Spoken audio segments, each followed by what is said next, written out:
Hello, ambassadors. I'm Dale Wells, and I welcome you to our ongoing study of the locations that we hope to visit in Israel in 2023. And even if you're not planning on going, I hope this series of lessons on Israel will help to enrich your Bible study. Maybe you were unable to attend class this week, or maybe you were unable to see the slides on Zoom. Maybe you just want to review the material again or share it with someone else. Whatever brings you here, welcome. If you like what you see, let me know by tapping the thumbs up link. Also, if you'll tap the red subscribe link below, you'll be notified whenever I post new videos to this channel. We ended the month of January with an overview of the city of Jerusalem, a sort of 30,000-foot view, so to speak. During our months of February and March, we're devoting ourselves to a closer look at some of the sites we'll visit when we are able to make the trip, and especially when we visit Jerusalem. I wasn't able to be with you last week due to a family emergency, so I recorded a teaser lesson for a study that I hope to do maybe in May after we complete our study of Israel. I do hope to go back and record a lesson on the Temple Mount to make up for last week's class. I'll let you know when that's available. Today, we're looking at my favorite spot in Jerusalem, the City of David. Here's a map of the terrain. Now, I want you to note that this map is oriented 90 degrees to the right of what we normally are accustomed to. If you're looking to the north, you'd be looking to the right on this map instead of to the top of the map as we're normally accustomed. And so if you orient yourself that way, you'll see that you've got Mount Moriah with Mount Zion to the west, and off of the screen, you've got the Mount of Olives across the Kidron Valley. The city of David is located just south of the Temple Mount, Mount Moriah, on a plateau ridge, and it's where the history of Jerusalem began. It's strategically located with the Kidron Valley to the east, the Tyropoeon Valley to the west, the Hinnom Valley that connects with the other two to the south. These valleys and the mountains that surround them, Mount Zion to the west and the Mount of Olives to the east, provide it with a natural protection that's referred to in Psalm 125, verse 2. As the mountains surround Jerusalem, so the Lord surrounds his people from this time forth and forevermore. Now, notice the mountain called Mount Zion. The mountain called Mount Zion today is probably not the Mount Zion of the Old Testament. I'll explain that to you in a few minutes. But this has been the most excavated site in Israel over the past 150 years. The city of David is that narrow lamb-shaped hill south of Mount Moriah. It's bounded by the Kidron Valley to the east and the Tyropoeon or Cheesemakers Valley to the west. Now, you might wonder why in the world this valley would be called the Cheesemakers. There's never been any history of cheesemaking in the area. Well, scholars think that name is a misnomer that took place in translating from Hebrew to Arabic to Latin. The Hebrew word for cheese is very similar to the word for silver, so very likely the name originally was something like Silversmith's Valley, which makes a little more sense. But because Tyropoeon Valley doesn't really make a lot of sense, this valley is often called the Central Valley. It exists between the Kidron and the Hinnom Valleys, and the entire city of Jerusalem as we know it today kind of falls in that entire area there. Well, why is that one western mountain, the higher mountain, why is it called Mount Zion? Well, for centuries, people assumed that the city of David was located on that higher western mountain, so they began calling it Mount Zion. But in fact, the Old Testament Mount Zion is another name for the city of David, as we'll see in a few minutes. Also, notice that the walls that existed in Jesus' day and the walls that were added about a decade later in 40 A.D. That becomes important when you locate the site of the crucifixion and burial of Jesus. The sites in the city of David that are of interest to us are, of course, the temple to the north, as designated as number 1 on this map, The Pool of Siloam to the south, where the Kidron and Tyropian valleys meet, that's designated number 8. We'll talk about it in a couple of weeks. And then north of the temple at number 9 is the Pool of Bethesda that we'll talk about next week. There was a strategic reason that David relocated his capital from Hebron, which was deep inside the territory of the tribe of Judah, to Jerusalem, which existed on the border between Judah and Benjamin. And that had to do with the fact that there was always kind of a rift between the northern tribes that had originally supported Saul and Saul's son Ishbosheth, and the southern tribes that originally supported David. By moving his capital from Hebron to that border town of Jerusalem that had not been captured so far, he was simply showing a desire to unify the nation 3,000 years ago. You read about it in 2 Samuel chapter 5, verses 1 to 5.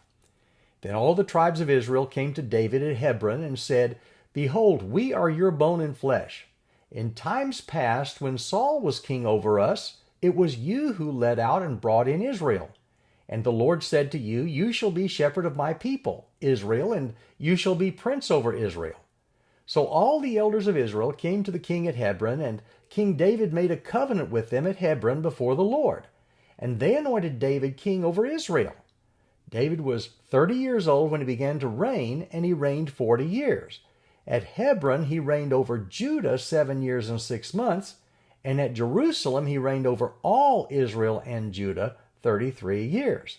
So you can see it was a strategic move when David relocated his capital.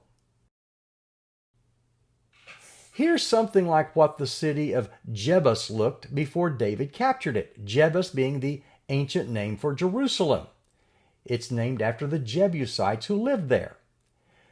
2 Samuel 5, verses 6 and 7 continues to say, "And the king and his men went to Jerusalem against the Jebusites, the inhabitants of the land, who said to David, You will not come in here, but the blind and lame will ward you off," thinking David cannot come in here. Nevertheless, David took the stronghold of Zion, that is the city of David. Notice here, Zion is an alternate name for the city of David. Now here's a quick observation as you read through, particularly the Old Testament. Whenever you read of the hill of Moriah or you read of the Temple Mount, the focus is on the worship of God. Whenever you read of Zion, the focus is on the reign of God. So why did people start calling the upper city on the west Mount Zion?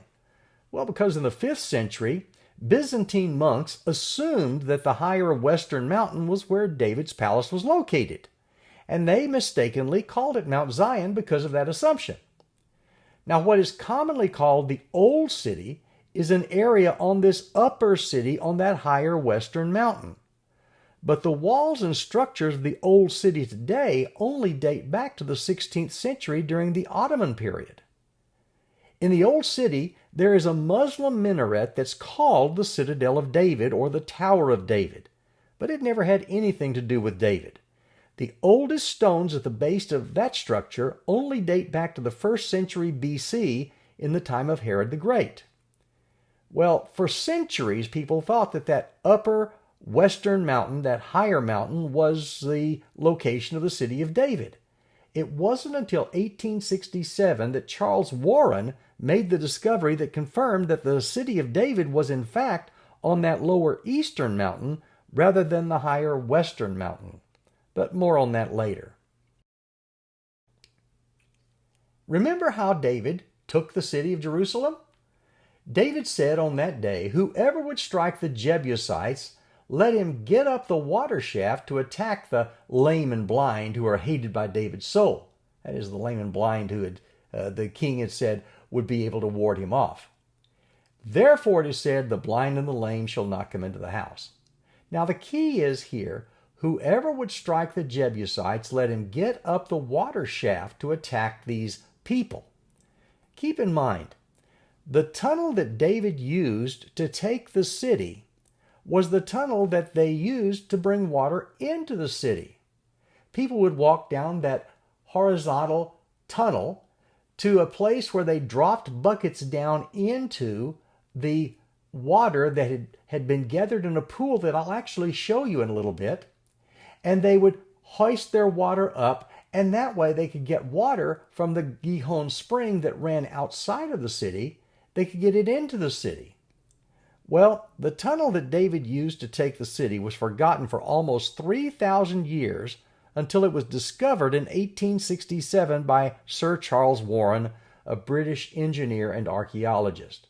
And what David's men did is they swam in the inlet from the Gichon Spring to that feeder tunnel, and then they climbed up the vertical shaft, which is now called Warren Shaft because Charles Warren located it.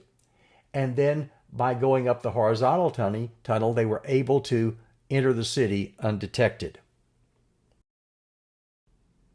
Going on, the text says, "And David lived in the stronghold, and called it the city of David. And David built the city all around from the Millo onward. And David became greater and greater, for the Lord, the God of hosts, was with him."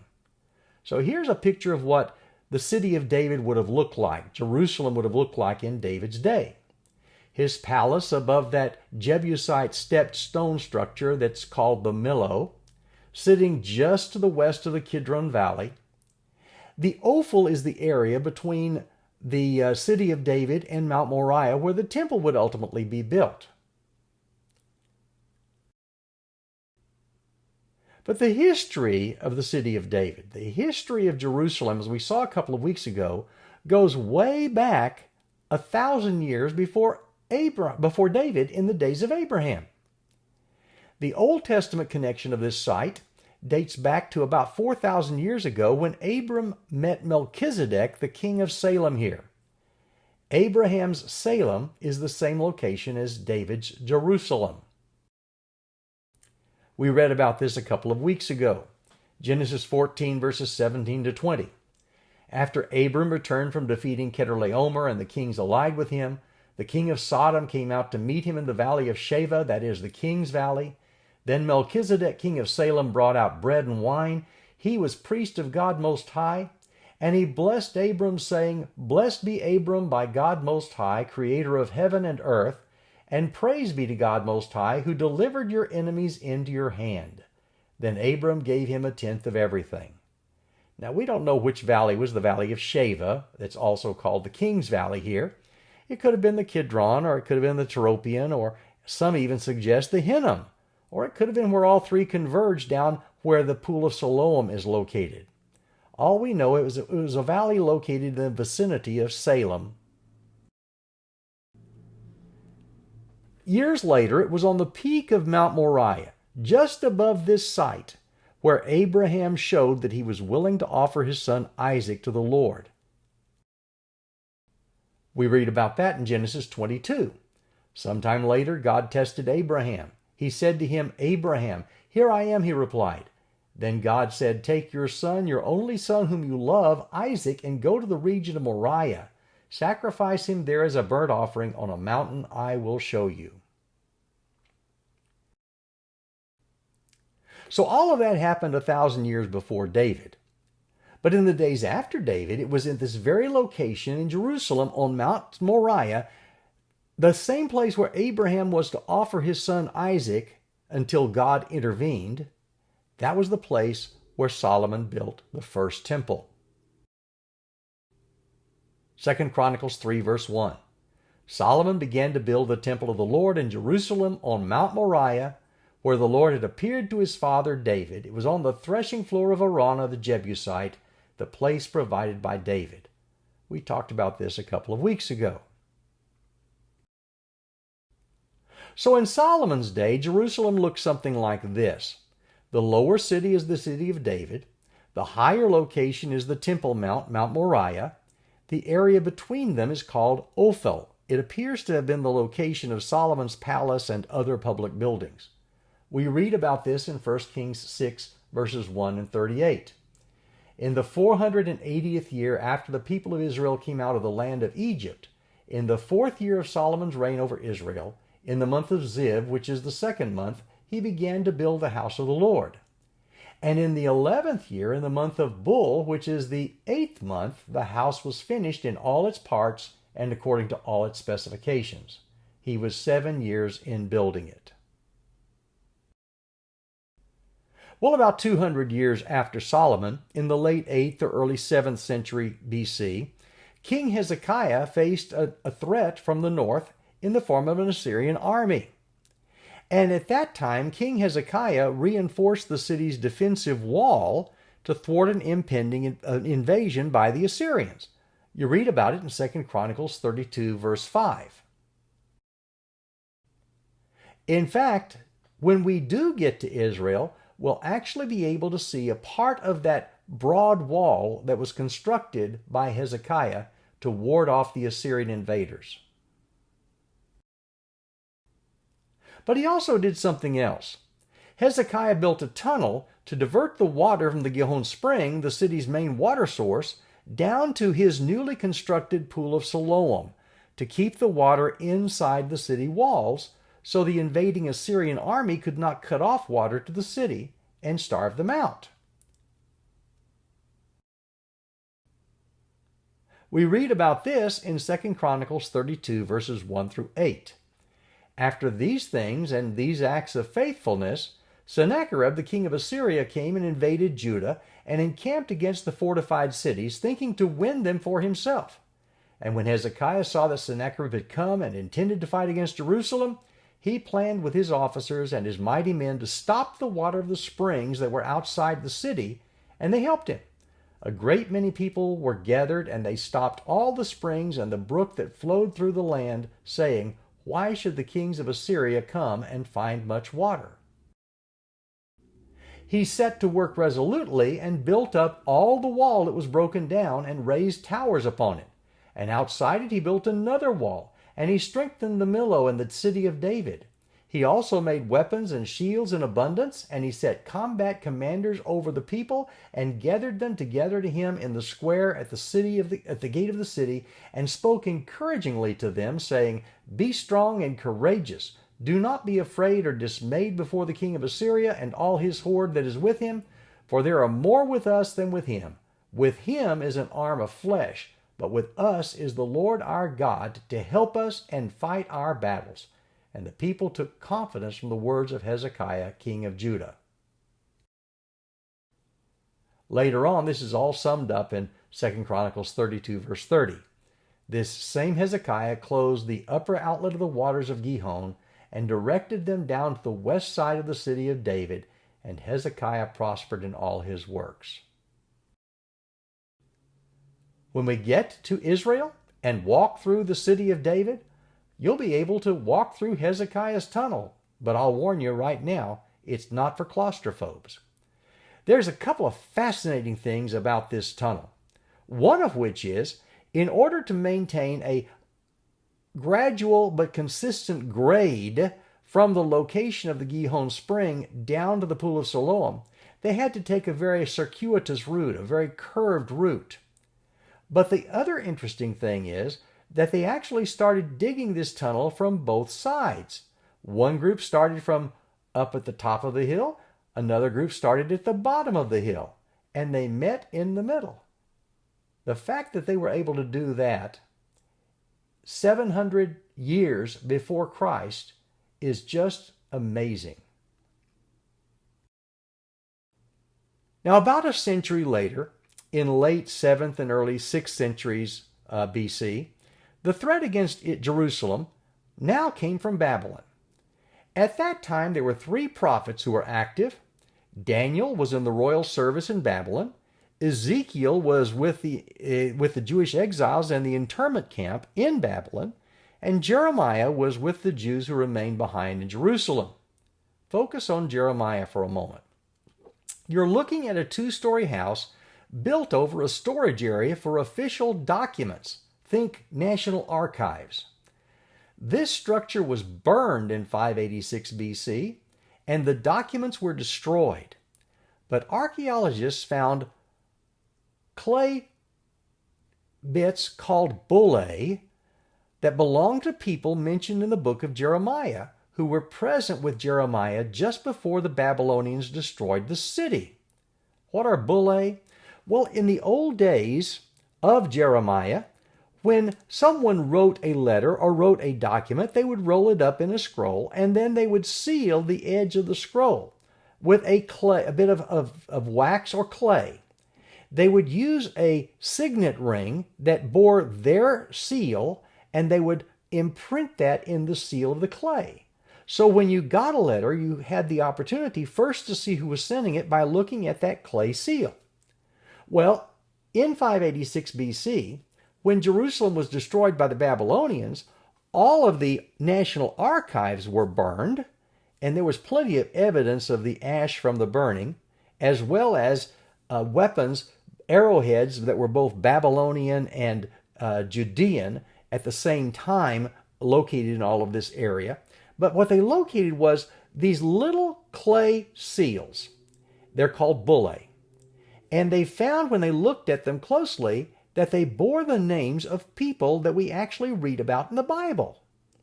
So, for example, here is the seal of Elishama, the scribe who is mentioned as being King Jehoiakim's secretary when Jehoiakim took Jeremiah's prophecy scroll and burned it.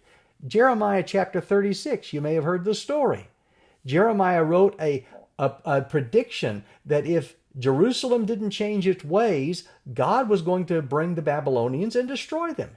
And this came into the possession of King Jehoiakim, who, as he read through it, cut off bits and pieces and threw it in the fire. Well, Elishama is mentioned in connection with that story in Jeremiah 36, and here's the seal that identifies that it belongs to Elishama, the son of Hezekiah. A few years later, Zedekiah is on the throne. And we read this in Jeremiah 38. Now we're looking at about 589 BC, just a few years before the destruction of Jerusalem. Now Shephatiah, the son of Mattan, Gedaliah, the son of Pashur, Jucal, the son of Shelemiah, and Pashur, the son of Malchiah, heard the words that Jeremiah was saying to all the people. Thus says the Lord, he who stays in this city shall die by the sword, by famine, and by pestilence, but he who goes out to the Chaldeans shall live. He shall have his life as a prize of war and live. Thus says the Lord, this city shall surely be given into the hand of the army of the king of Babylon and be taken. Then the officials said to the king, let this man be put to death, for he is weakening the hands of the soldiers who are left in this city, and the hands of all the people by speaking such words to them. For this man is not seeking the welfare of this people, but their harm. King Zedekiah said, behold, he is in your hands, for the king can do nothing against you.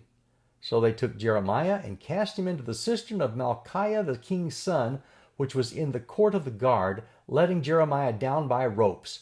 And there was no water in the cistern, but only mud, and Jeremiah sank into the mud. Now, did you notice the names of those 4 men mentioned in Jeremiah 38, verse 1?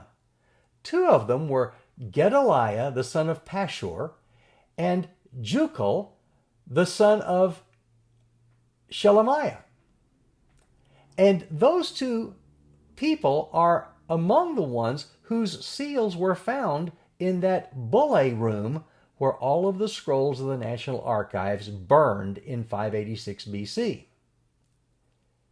As a matter of fact, there's reference to Jucal, the son of Shelemiah.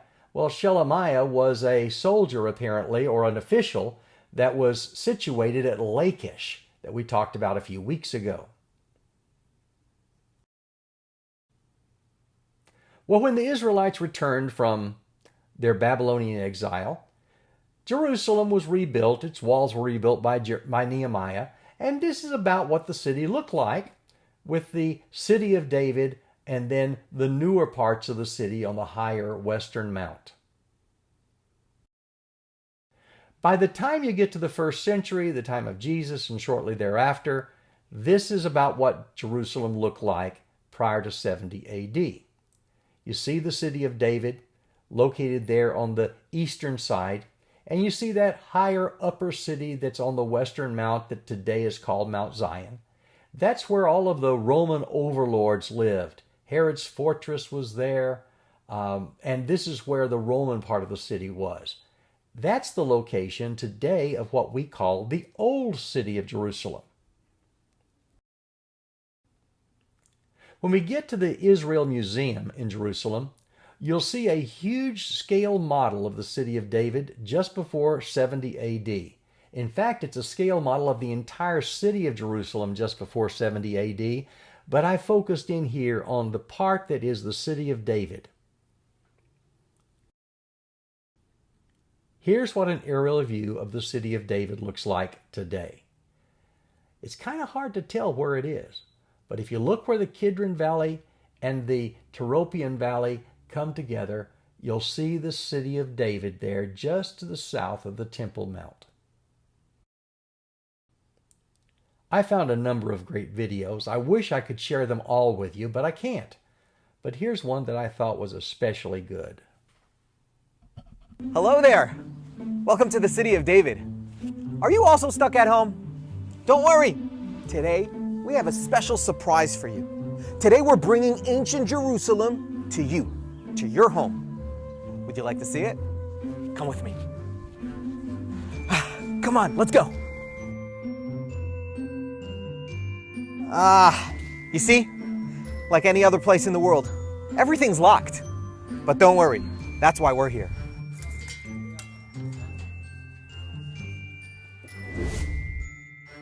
Wow, what a view!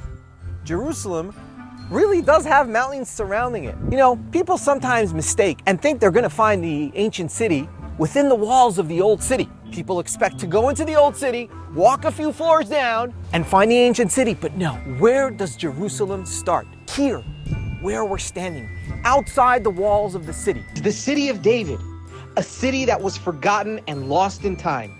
And we are now rediscovering it. And the borders of the city are just here below me. One valley to the east, the famous Kidron Valley. And also in the west, the deep Tyropoeon Valley. Both valleys that meet at a distance of a 5-minute walk from here. Not far.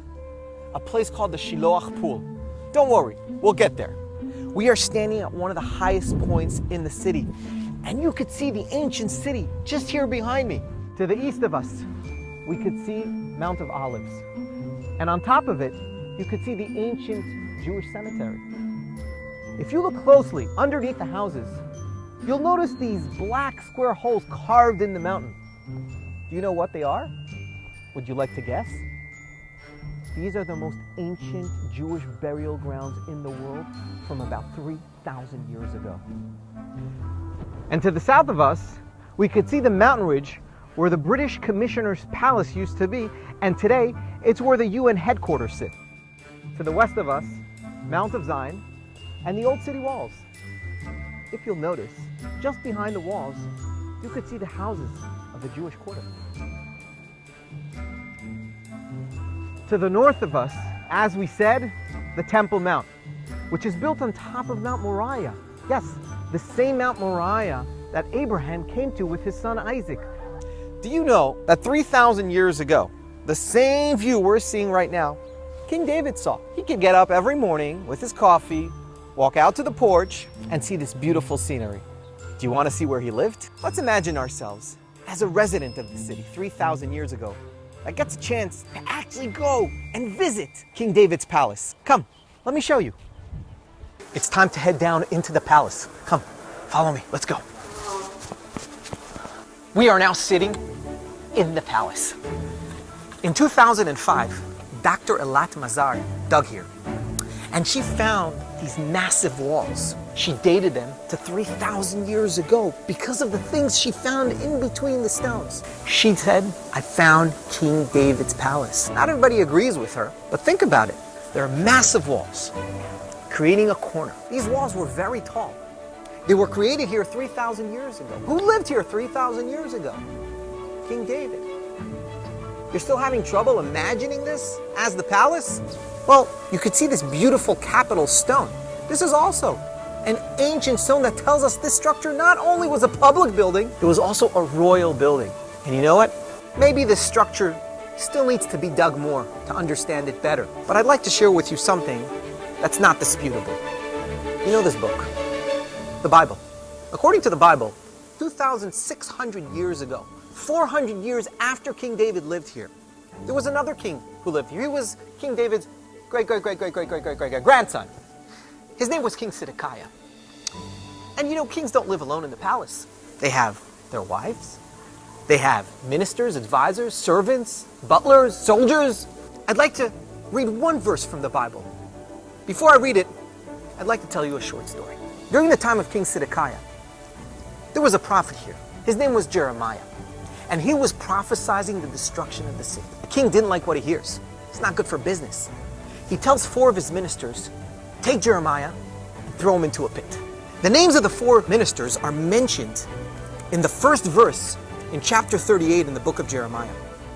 Then Shephatiah the son of Matan, and Gedaliah the son of Pashhur, and Yuchal the son of Shelemiah, and Pashhur the son of Malchiah heard the words that Jeremiah had spoken to all the people, saying, and the story continues.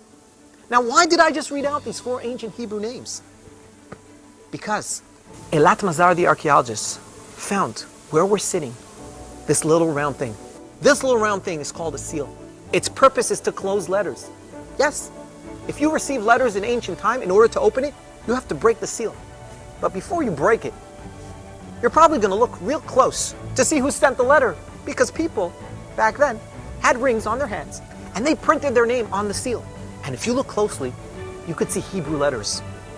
And what is the name on the seal? Well, one seal has the name Yehuchal, son of Shelemiah. Another seal has the name Gedaliah, son of Pashhur. The exact names we read just now in the Bible are found here, where I'm sitting. Could you believe it?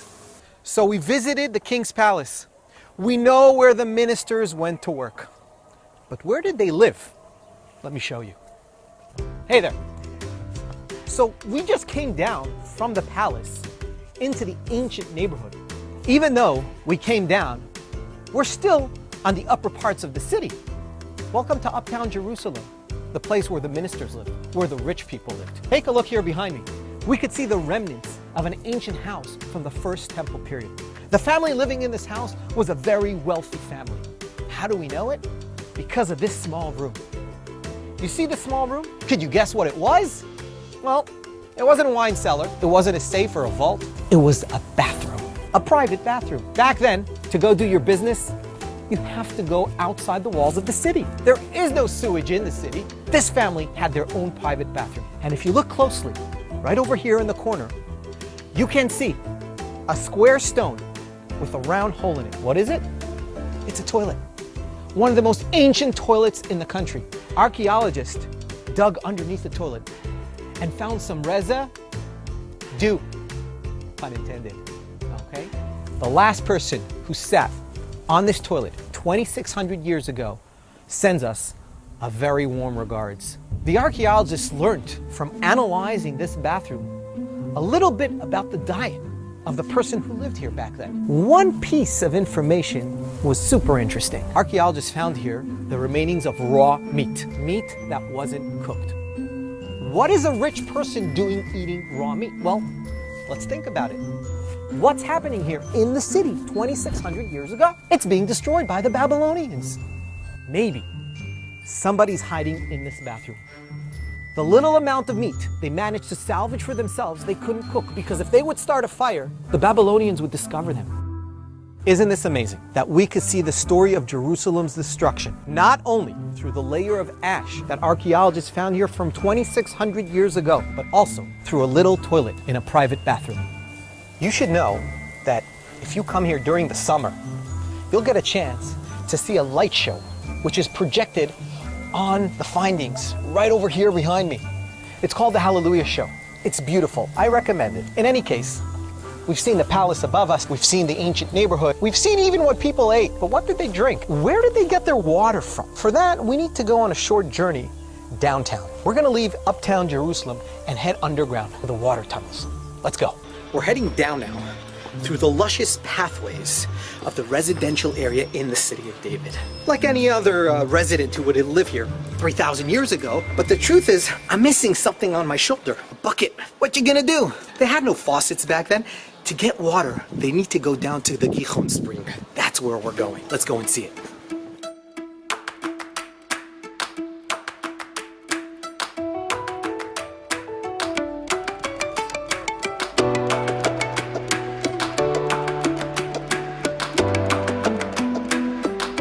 We're heading down now through the most ancient tunnel dug by man in Jerusalem almost 4,000 years ago. This is 1,000 years before King David. And you can see over here on the walls the markings of the people who actually carved these tunnels. Did you see how deep that was? We're now at the famous Warren's Shaft, discovered by Charles Warren 150 years ago. Back then, the people who were in control of the Middle East were the Turks. Queen Victoria sent Charles Warren over here to Jerusalem to explore the city, but also to spy. Charles Warren starts to dig in all kinds of places in the city. One day he decides to head down to the spring itself. He heads down to the Gichon Spring and finds an opening to a tunnel. He walks inside and starts crawling through it. But bad luck for him, the water starts rising. He tries to find a way out, and suddenly he notices that the flame in his candle is flickering. He realizes that there is some kind of air passageway. He looks to the left, he sees nothing. He looks to the right, he sees nothing. He looks up and sees the shaft. He climbs up and continues on through the entire tunnel. When he comes out of the tunnel, he finds himself outside of the walls of the old city. And he realizes something that nobody realized before him. The ancient city, the place where Jerusalem began, wasn't where the old city is. It's underneath his feet. Because he found the tunnel which led people to the water thousands of years ago. Charles Warren wasn't only an explorer, he was also a biblical scholar. And he's reminded of a very famous story in the book of Samuel, when King David is standing in front of his soldiers, telling them that the only way to capture the city is by finding the secret passageway underground. Did we just find that secret passageway? You know, this wasn't only a way down to the water. This was also a way up for King David's soldiers to conquer the city. You know, Charles Warren was not the only explorer to come to Jerusalem. There were many who came here. Some of them even forgot some of their equipment. You don't believe me? Take a look. Up there, you could see buckets that were left here, and those buckets, they're more than 100 years old. Not bad, huh? We just came out of the tunnel and down into the pool. This is where people came to collect water thousands of years ago. The same water King David drank from. You know, King David had a dream. He wanted to build the first temple, but he never fulfilled that dream. The person who did fulfill it was his son, King Solomon. His story starts here when he was anointed. The story in the Bible tells us that King Solomon came down here as a child with the priest, and the priest poured oil on his head, and the entire nation yelled, "Long live King Solomon." The Bible tells us that this event took place in the Gichon Spring, which is just on the other side of that wall. The water in this pool came from the Gichon Spring. But as you could see, today, there's no water. The pool's empty. Where did the water go? Well, the story is that about 200 years after King Solomon, there was another king living here in the city. His name was King Hezekiah. King Hezekiah needed to prepare for war against the Assyrian Empire. Now, King Hezekiah did not like the fact that the water is located outside the city. He wanted to bring the water back inside. He decides to carve a new tunnel. When water starts flowing through this new tunnel, this pool empties. And for the past 2,700 years, there has been no water in this pool. Where did the water go? Where is the water flowing today? Let me show you. Come with me. We're heading down to the water. We're heading down to Hezekiah's tunnel. Do you know that before King Hezekiah, there was another people who tried to protect the water? The Canaanites. They lived here about 4,000 years ago, and they built here a massive fortress that protected the water. Take a look. These stones weigh dozens of tons. Don't ask me how they put them one on top of the other. I have no idea. But like I said before, it's time to head to the water. Let's go.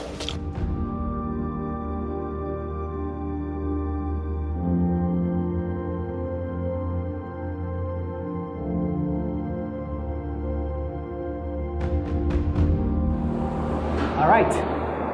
we've reached the Gichon Spring, right here, underneath my feet. And also, you could see the entrance to the Hezekiah's tunnel. When you come and visit here, you will have an option to walk inside, but just remember one important thing. Bring with you flashlights.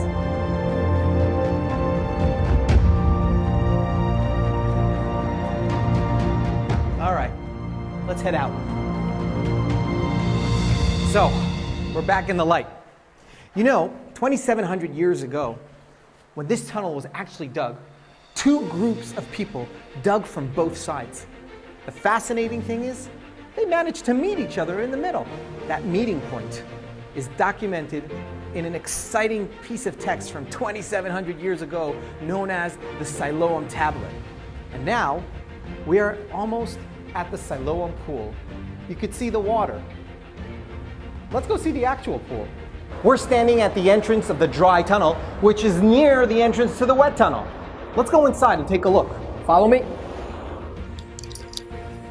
You know, the purpose of the wet tunnel was to have water flowing from outside the city back in the city. That way people had what to drink. The tunnel that we're walking through, which is a much more ancient tunnel, had water flowing through it as an irrigation system. The water that would flow here would shoot out of openings into the fields. That way, Jerusalem 3,000 years ago did have agriculture. That's it. We've arrived at the end of the tour. The meeting point between the two valleys, the Kidron Valley in the east, the Tyropian Valley in the west. We are now at the meeting point, the famous Siloam Pool. The pool we see around us was built here about 2,000 years ago by King Herod. And this throws us to a whole different story, which we will tell you when you come and visit. What we saw today is only a small fragment of what ancient Jerusalem and the city of David has to offer. We hope that in better days, you get a chance to come and visit and hear all the stories we haven't told you yet. We want to wish you good health. Please take care of yourselves, and we hope to see you very soon. All the best.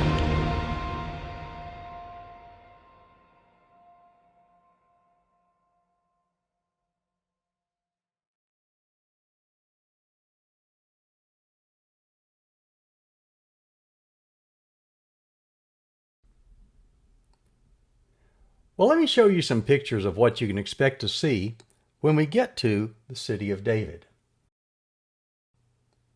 Here's a picture of the Temple Mount and the city of David from the east. As you can see, the Temple Mount itself is as much larger than the city of David is. Now, the earliest inhabitation of Jerusalem was not on the western hill, and in many ways that seems illogical.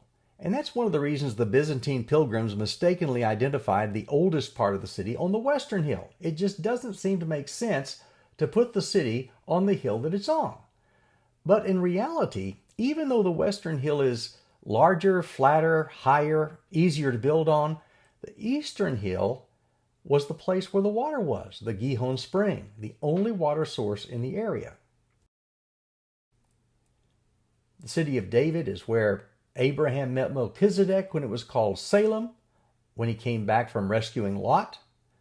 It is where Abraham returned to the hill of Moriah to sacrifice his son Isaac. During the conquest of Joshua, this is the town the Benjamites tried and failed to take over completely because the Jebusites continued to live there for a long time. It's the city David conquered.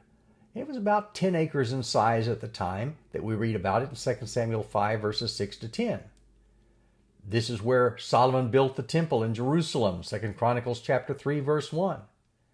It's where Hezekiah built a wall to enclose the expanding city in the face of Sennacherib's invasion in 2 Chronicles 33, verse 14.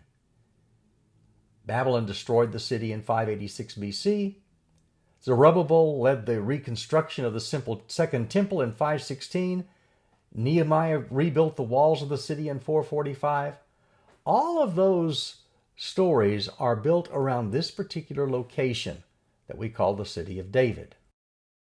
Jerusalem's been known by a number of names in the past. It's been called at different times Rishulamim, Jerusalem, Salem, Moriah, Jebus, Antiochia, Jerusalem, Jerusalem. It's even been called by the Muslims El-Quds. But here's what the city of David looks like.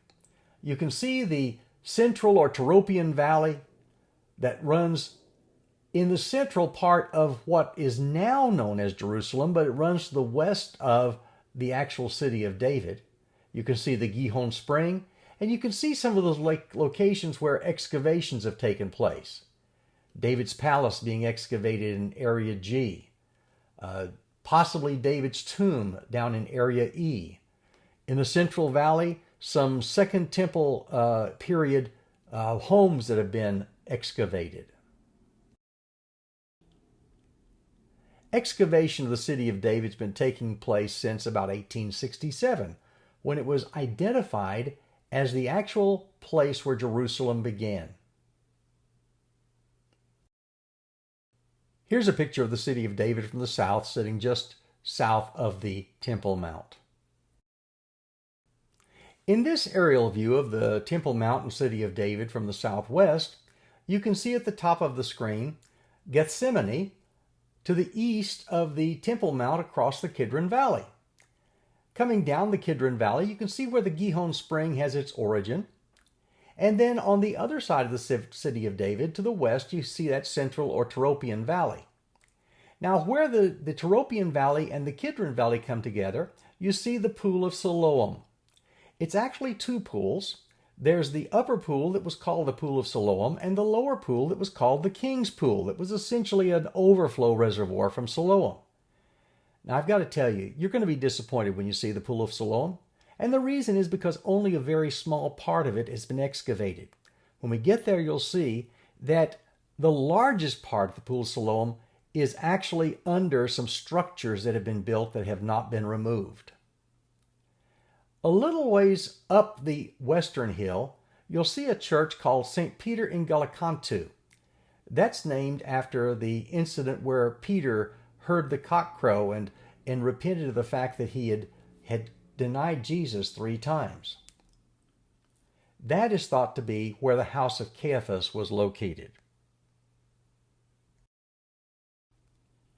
Here's another view showing the Pool of Siloam and the possible location of the tomb of David along the Kidron Valley. And you can see where the central Tyropian Valley comes alongside the western side of the city of David. Near the city of David, there are several hills. To the east of the city of David is a hill called Silwan. It's also called the Hill of Offense. And that's a reference to the fact that Solomon built high places to the foreign deities his wives worshipped on that hill. 1 Kings 11 verses 7 and 8 tell us about that.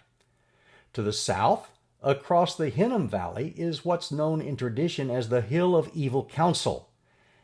It's called that because years ago it was believed that that's where Caiaphas' house was located and where the plot to subject Jesus to a kangaroo court was hatched.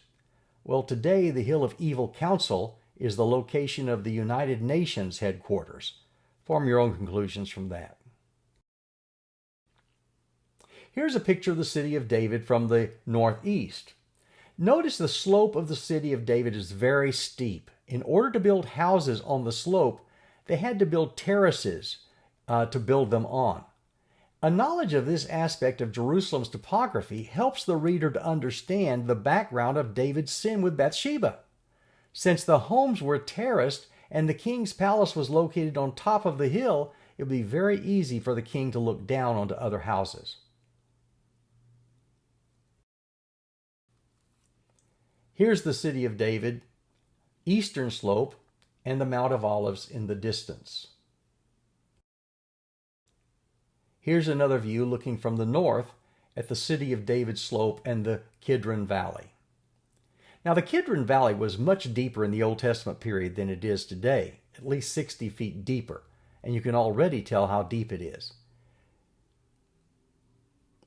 Evidence of this is apparent because a monumental city wall was uncovered in 1999 that was completely buried at the current base of the eastern slope. And in ancient times, that wall would have stood above the Kidron Valley. Here's the part of the city of David called Area G. This is the portion that is probably most important for understanding the history of Jerusalem in the Old Testament period. It is where they believe they found the palace of David. This, you can see, is the Millo, the stepped stone Jebusite structure that the Bible refers to when it says that David built the city from the Millo inward. And you can see where the palace of David is being excavated even today. Down below it, you see the house of Ahiel and all of the other structures that we saw in that video, including the location where those clay seals were found, referring to people that existed in Bible times in the day of Jeremiah. Here's a view of Area G and the Palace of David from the north. And here's another view of that Millo. And another view of the Millo as you look alongside where the Palace of David would have been. This is a place that was called the House of Ahiel. The reason it was called that is because they found two clay bits that bore the name of Ahiel, and so they've dubbed it the House of Ahiel. This is a typical Israelite house. It had 4 rooms separated by pillars that supported the roof. Outside, on the stairway to the south, you would have the stairway led to a flat roof of Ahiel's house. On the eastern side of his house, it was poorly preserved, but the western side was preserved because it was close to the slope. Inside the house, they found cosmetics and housewares that were all destroyed during the Babylonian invasion of 586 BC. Here's a view of the house of Ahiel from above, and another view of it looking from the north. Here's a picture of that Millo, that stepped stone structure that dates back before the time of David. And here's a view of the location where they found those clay seals, the bullae that mention the individuals who threw Jeremiah into the pit. This is a chamber where they found a lot of evidence of ash from the burning of Jerusalem in 586 BC. In this area, they found a mixture of arrowheads, Judean arrowheads and Babylonian arrowheads, indicating that this was a battleground. Here's a picture of that toilet that was referred to back in the video I showed you. It was made of a single block of limestone, and it was set over a cesspit that was 6 feet deep and lined with plaster. It had 2 holes. One large hole goes straight down, and the second empties to one side. Excavators think that maybe that second hole was designed for men's use in urinating. Here's a closer view of that toilet. One archaeologist had to say this: although it may assail our sensibilities, the analysis of fecal remains is an important source of data for reconstructing ancient diet and disease. And looking at what they were able to collect here, they found that the people of this household ate a lot of salad plants, herbs, and spices, surprisingly little wheat and barley. I guess they were gluten-free. No lentils or peas were found. But it did include an unusually large number of parasites, eggs, which suggests that sanitation was not as good as we would hope, even in this part of the city. As was mentioned, Elat Mazar excavated the area above Area G from 2005 to 2008. And that's where she found what we believe is the Palace of David. Here's a look at the excavation area. And here's a closer look with Elat Mazar standing there in the center frame. Elat Mazar unfortunately passed away last June, I believe, but she is the one who was known to dig with a Bible in one hand and a trowel in the other. Here's a large stone wall that first clued her in to the fact that this was David's palace she was looking at. Well, there are a lot of other interesting finds here. There's a Middle Bronze wall and Iron Age walls. And these walls indicate that this place has been inhabited for going back 4,000 years. Another picture of the various walls that date back to the Bronze Age and the Iron Age. And south of the Kidron Valley, south of Gichon, this was a wall that was built in the time of Hezekiah. Here's a view of what's called Area E. If you'll notice, it exists kind of down at the southeastern edge of the city, and it was been excavated for the last several years. Here's a picture of the excavation area that dates back to the Bronze Age. Looking at the city of David from the east, you can see the slope of the city of David's hill, and you can see some of the walls. They think they may have discovered the tomb of David. There is a place in the old city that's called David's tomb, but it probably isn't.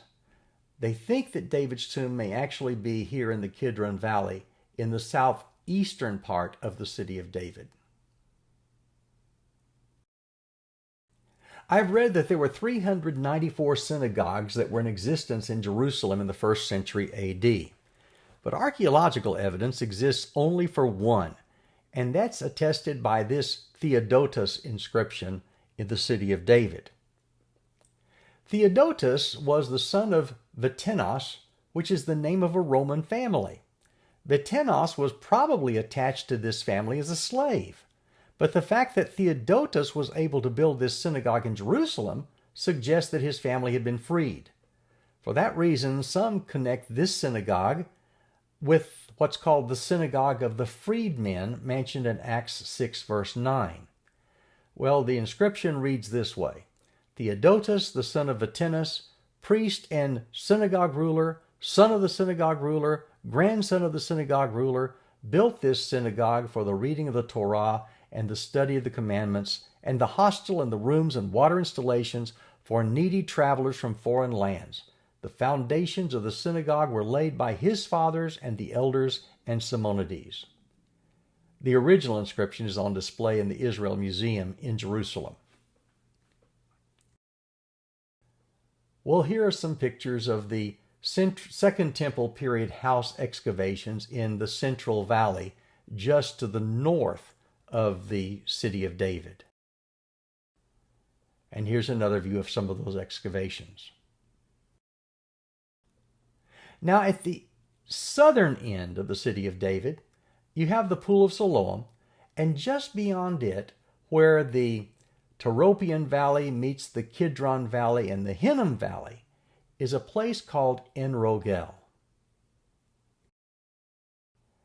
En Rogel was an important boundary marker between the tribes of Judah and Benjamin, according to Joshua 15:7 and 18:16. It's also the place where Jonathan and Ahimaaz hid before they brought David news that Absalom planned his revolt in 2 Samuel 17:17. Several years later, Adonijah's premature coronation took place at En Rogel before David saw to it that Solomon was crowned to be king at the Gichon Spring. Today, En Rogel is a walled well inside an Arab neighborhood south of the city of David. And here's a picture of what it looks like today. There are so many things we could ponder as we look at the city of David. The city of David has provided overwhelming archaeological evidence supporting the accuracy of the Bible. Do we really embrace these evidences that are yielding more and more proof that the Bible is true and historically accurate? Think about it. The city of David, along with the entire city of Jerusalem, was destroyed by the Babylonians because of Israel's disobedience to God.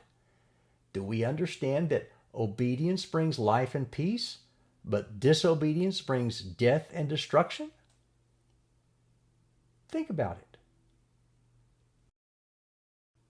And maybe bring it down to the personal level. In what areas of my life am I experiencing pain and problems because of disobedience to God's word? Well, that finishes our look at the city of David. I hope it's whetted your appetite for the time when we're able to actually see the place in person. Next week, we'll take a look at the Pool of Bethesda, which is north of the Temple Mount. In the meantime, the Lord bless you and keep you. The Lord make his face to shine upon you and be gracious to you. The Lord lift up his countenance upon you and give you peace. Amen.